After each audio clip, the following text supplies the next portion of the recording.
Hi friends, sweets ಯಾರಿಗೆ ತಾನೇ ಇಷ್ಟ ಆಗಲ್ಲ. ಅದರಲ್ಲೂ ಮೈಸೂರು ಪಾಕ್ ಯಾರಿಗೆ ತಾನೇ ಇಷ್ಟ ಆಗಲ್ಲ. ತುಂಬಾ ರುಚಿಯಾಗಿರುವಂಥ ಶ್ರೀ ವೆಂಕಟೇಶ್ವರ ಸ್ವೀಟ್ಸಲ್ಲಿ ಸಿಗುವಂಥ ಮೈಸೂರು ಪಾಕ್ನ ನಾನು ಮನೆಯಲ್ಲೇ ಹೇಗೆ ಮಾಡೋದು ಅಂತ ನಿಮ್ಮ ಜೊತೆ ರೆಸಿಪಿ ಶೇರ್ ಮಾಡ್ತಾಯಿದ್ದೀನಿ. ನೋಡಿ ಫ್ರೆಂಡ್ಸ್, ಎಷ್ಟು ಸಾಫ್ಟಾಗಿ ಕಟ್ ಆಗ್ತಾ ಇದೆ ಅಂತ ನೋಡ್ತಾ ಇರ್ಬೋದು ನೀವು. ನಾನು ಫಸ್ಟು ಸೈಡ್ಸ್ ಎಲ್ಲ ಕಟ್ ಮಾಡ್ಕೊಂಡ್ಬಿಡ್ತೀನಿ. ಎಷ್ಟು ಸಾಫ್ಟಾಗಿ ಕಟ್ ಆಗ್ತಾ ಇದೆ ಅಂತ ನೀವೇ ನೋಡ್ಬೋದು. ನೋಡಿ, ಸುಮ್ಮನೆ ಹಿಂಗೆ ಅಂದಿದ ತಕ್ಷಣ ಕಟ್ ಆಗ್ತಾ ಇದೆ. ತುಂಬಾ ಒಳ್ಳೆ ಟೇಸ್ಟ್ ಬಂದಿದೆ. ತುಂಬಾ ವಿಶೇಷವಾದಂಥ ಟೇಸ್ಟ್ ಅಂತಲೇ ಹೇಳ್ಬೋದು. ನಮಗೇನಾದರೂ ಸ್ವೀಟ್ ತಿನ್ನಬೇಕು ಅನ್ನಿಸ್ದಾಗ, ಅಕಸ್ಮಾತ್ ಯಾರಾದರೂ ಮನೆಗೆ ಗೆಸ್ಟ್ ಬಂದಾಗ, ಹಬ್ಬಗಳಲ್ಲಿ ಎಲ್ಲ ಈ ಸ್ವೀಟ್ನ ಮಾಡಿದ್ರೆ ತುಂಬಾ ಚೆನ್ನಾಗಿರುತ್ತೆ. ತುಂಬ ಟೇಸ್ಟಿಯಾಗಿ ಕೂಡ ಇರುತ್ತೆ. ತುಂಬಾ ಈಸಿಯಾಗಿ ಮನೆಯಲ್ಲೇ ಮಾಡ್ಕೊಳ್ಬೋದು. ಎಷ್ಟು ಸಾಫ್ಟಾಗಿ ಕಟ್ ಆಗ್ತಾ ಇದೆ ಅಂತ ನೋಡಿ. ಬಾಯಲ್ಲಿಟ್ಟರೆ ಹಾಗೆ ಕರಗೋಗುತ್ತೆ. ನಾನೊಂದು ಪ್ಯಾನ್ ಇಟ್ಕೊಂಡಿದ್ದೀನಿ. ಪ್ಯಾನ್ಗೆ 50 ಗ್ರಾಮಷ್ಟು ತುಪ್ಪ ಹಾಕ್ತಾಯಿದ್ದೀನಿ. ತುಪ್ಪ ಎಲ್ಲ ನೀಟಾಗಿ ಮೆಲ್ಟ್ ಮಾಡ್ಕೊಳ್ಳೋಣ. ತುಪ್ಪ ಎಲ್ಲ ಮೆಲ್ಟ್ ಆಗಿದೆ. ತುಂಬ ಅಂದರೆ ತುಂಬ ಬಿಸಿ ಆಗೋದೇನು ಬೇಡ, ಸ್ವಲ್ಪ ಬೆಚ್ಚಗಾದರೆ ಸಾಕು. ಇವಾಗ ಇದನ್ನು ಬೇರೆ ಒಂದು ಬೌಲ್ಗೆ ಶಿಫ್ಟ್ ಮಾಡ್ಕೊಳ್ತಾ ಇದ್ದೀನಿ. ತುಂಬ ಬಿಸಿ ಆದರೆ ಅಷ್ಟು ಚೆನ್ನಾಗಿ ಬರೋಲ್ಲ. ಸ್ವಲ್ಪ ಈ ರೀತಿ ಮೆಲ್ಟ್ ಆಗಿದ್ದರೆ ಸಾಕು, ಬೆಚ್ಚಗಿದ್ದರೆ ಸಾಕು. ಇವಾಗ ಅದೇ ಪ್ಯಾನ್ಗೆ ಶುಗರ್ ಹಾಕ್ಕೊಳ್ತಾ ಇದ್ದೀನಿ. ಇದೇ ಮೆಜರ್ಮೆಂಟಲ್ಲಿ 2 ಬೌಲ್ ಶುಗರ್ ಹಾಕ್ಕೊಳ್ತಾ ಇದ್ದೀನಿ.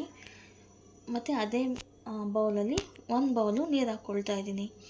ನೀಟಾಗಿ ಸಕ್ಕರೆ ಎಲ್ಲ ಕರಗಿ ಪಾಕ ಆಗಲಿ. ಇವಾಗ ಅಷ್ಟರೊಳಗಡೆ ನಾವು ಬ್ಯಾಟರ್ ರೆಡಿ ಮಾಡ್ಕೊಂಬಿಡೋಣ. ಮೈಸೂರು ಪಾಕ್ ಬ್ಯಾಟರ್ ನೀಟಾಗಿ ಒಂದು ಸತಿ ಮಿಕ್ಸ್ ಮಾಡ್ಕೊಂಡಿದ್ದೀನಿ. ಇವಾಗ ಒಂದು ಬೌಲ್ ತೊಗೊಂಡಿದ್ದೀನಿ. ಬೌಲ್ಗೆ 1 ಬೌಲು ಕಡಲೆ ಹಿಟ್ಟು ಹಾಕ್ಕೊಳ್ತಾ ಇದ್ದೀನಿ. ನಾವು ಯಾವುದು ಶುಗರ್ ತೊಗೊಂಡ್ವಲ್ಲ ಅದೇ ಮೆಜರ್ಮೆಂಟಲ್ಲಿ 1 ಬೌಲು ಕಡಲೆ ಹಿಟ್ಟು ಹಾಕ್ಕೊಳ್ತಾ ಇದ್ದೀನಿ. ಮತ್ತು ನಾವು ಮೆಲ್ಟ್ ಮಾಡಿ ಇಟ್ಕೊಂಡವಲ್ಲ ತುಪ್ಪ, 50 ಗ್ರಾಮಷ್ಟು ತುಪ್ಪನ ಹಾಕ್ಕೊಳ್ತಾ ಇದ್ದೀನಿ. ನೀಟಾಗಿ ಮಿಕ್ಸ್ ಮಾಡ್ಕೊಳ್ಳೋಣ. ಅದು ನೀಟಾಗಿ ತುಪ್ಪ ಬಿಡೋವರೆಗೂ ಮಿಕ್ಸ್ ಮಾಡಬೇಕು. ನೀಟಾಗಿ ಅದು ಮಿಕ್ಸ್ ಆದಮೇಲೆ ನೋಡಿ ಯಾವ ರೀತಿ ಕಾಣಿಸುತ್ತೆ ಅಂತ. ತುಪ್ಪ ಬಿಟ್ಕೊಳ್ಳುತ್ತೆ, ಅಲ್ಲಿವರೆಗೂ ಮಿಕ್ಸ್ ಮಾಡೋಣ ನೀಟಾಗಿ. ಮತ್ತು ಇನ್ನೂ 2 ಸ್ಪೂನು ತುಪ್ಪ ಹಾಕ್ತಾಯಿದ್ದೀನಿ. ಇದು ನಾವು ಬಿಸಿ ಮಾಡಿರೋ ತುಪ್ಪ ಅಲ್ಲ, ಹಾಗೆ ಹಾಕ್ಕೊಳ್ತಾ ಇದ್ದೀನಿ. ನೀಟಾಗಿ ಆ ತುಪ್ಪ ಎಲ್ಲ ಕರಗೋವರೆಗೂ ನೀಟಾಗಿ ಮಿಕ್ಸ್ ಮಾಡೋಣ. ನಾವು ಎಷ್ಟು ತುಪ್ಪ ಹಾಕ್ತೀವೋ ಅಷ್ಟು ಚೆನ್ನಾಗಿ ಮೈಸೂರು ಪಾಕ್ ಬರುತ್ತೆ. ತುಂಬಾ ಅದ್ಭುತವಾದಂಥ ರುಚಿ ಬರುತ್ತೆ. ನೀವು ಕೂಡ ಒಂದು ಸತಿ ಟ್ರೈ ಮಾಡಿ ನೋಡಿ. ಚೆನ್ನಾಗಿ ಮಿಕ್ಸ್ ಮಾಡೋಣ. ನೋಡಿ, ಎಷ್ಟು ಅದಕ್ಕೆ ಬಂದರೆ ಸಾಕು. ಗಂಟೆಲ್ಲ ಏನೂ ಇಲ್ದಿರಂಗೆ ನೀಟಾಗಿ ಮಿಕ್ಸ್ ಮಾಡೋಣ. ಇವಾಗ ಪಾಕ ಕೂಡ ರೆಡಿಯಾಗಿದೆ ನೋಡಿ. ಅಂದರೆ ಒಂದೇಳೆ ಪಾಕ ಬರಬೇಕು ಅಂತ ಏನಿಲ್ಲ. ಈ ಜಾಮೂನ್ ಪಾಕ ಬರುತ್ತಲ್ಲ ಆ ರೀತಿ ಬಂದರೆ ಸಾಕು. ಸ್ವಲ್ಪ ಅಂಟಂಟು ಬಂದರೆ ಸಾಕು. ನೋಡಿ, ಇವಾಗ ನಾವು ರೆಡಿ ಮಾಡ್ಕೊಂಡ್ವಲ್ಲ ಬ್ಯಾಟರ್ನ ಪಾಕಕ್ಕೆ ಹಾಕ್ತಾಯಿದ್ದೀನಿ. ನೀಟಾಗಿ ಪಾಕಕ್ಕೆ ಹಾಕಿ ಮಿಕ್ಸ್ ಮಾಡ್ಕೊಳ್ಳೋಣ. ಇದೇ ರೀತಿ ಕೈ ಬಿಡದಿರೋ ರೀತಿ ಮಿಕ್ಸ್ ಮಾಡ್ತಾ ಇರಬೇಕು. ಇಲ್ಲ ಅಂತ ಅಂದರೆ ಇದು ಗಟ್ಟಿಯಾಗಿಬಿಡುತ್ತೆ. ನೀಟಾಗಿ ತಿರುಗಿಸ್ತಾನೇ ಇರಬೇಕು ಇದೇ ರೀತಿ. ಇನ್ನೂ 1 ಸ್ಪೂನು ತುಪ್ಪ ಹಾಕ್ಕೊಳ್ತಾ ಇದ್ದೀನಿ. ನೋಡಿ, ಎಷ್ಟು ಚೆನ್ನಾಗಿ ಆಗ್ತಾಯಿದೆ. ಸ್ಮೆಲ್ ಅಂತೂ ತುಂಬಾ ಅದ್ಭುತವಾದಂಥ ಸ್ಮೆಲ್ ಬರ್ತಾಯಿದೆ. ಇದೇ ರೀತಿ ಮಿಕ್ಸ್ ಮಾಡ್ತಾ ಇರೋಣ.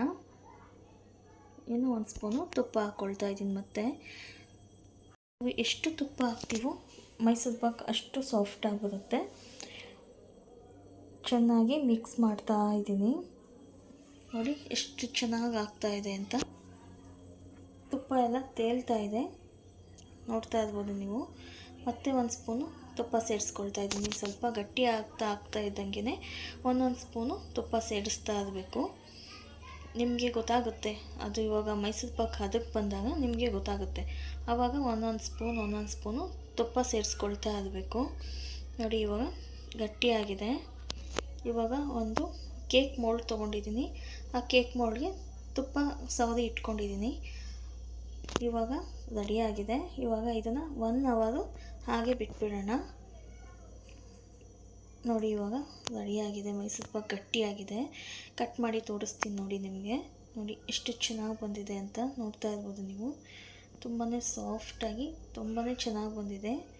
ನೋಡಿ, ಎಷ್ಟು ಸಾಫ್ಟಾಗಿ ಬಂದಿದೆ. ಶ್ರೀ ವೆಂಕಟೇಶ್ವರ ಸ್ವೀಟ್ಸ್ನ ತುಪ್ಪದ ಮೈಸೂರು ಪಾಕು ರೆಡಿಯಾಗಿದೆ ನೋಡಿ ಫ್ರೆಂಡ್ಸ್, ಎಷ್ಟು ಸಾಫ್ಟಾಗಿದೆ ಅಂತ. ಎಷ್ಟು ಸಾಫ್ಟಾಗಿ ಕಟ್ಟಾಗ್ತಾ ಇದೆ, ಬಾಯಲ್ಲಿಟ್ಟರೆ ಹಂಗೆ ಮೆಲ್ಟ್ ಆಗುತ್ತೆ, ಅಷ್ಟು ಟೇಸ್ಟಿಯಾಗಿ ಬಂದಿದೆ. ನೀವು ಕೂಡ ಒಂದ್ಸತಿ ಟ್ರೈ ಮಾಡಿ ನೋಡಿ. ನೋಡ್ತಾ ಇರ್ಬೋದು ನೀವು ಎಷ್ಟು ಸಾಫ್ಟಾಗಿದೆ ಅಂತ. ನೀವು ಕೂಡ ಒಂದ್ಸತಿ ಟ್ರೈ ಮಾಡಿ ನೋಡಿ ಹೇಗೆ ಬಂತು ಅಂತ.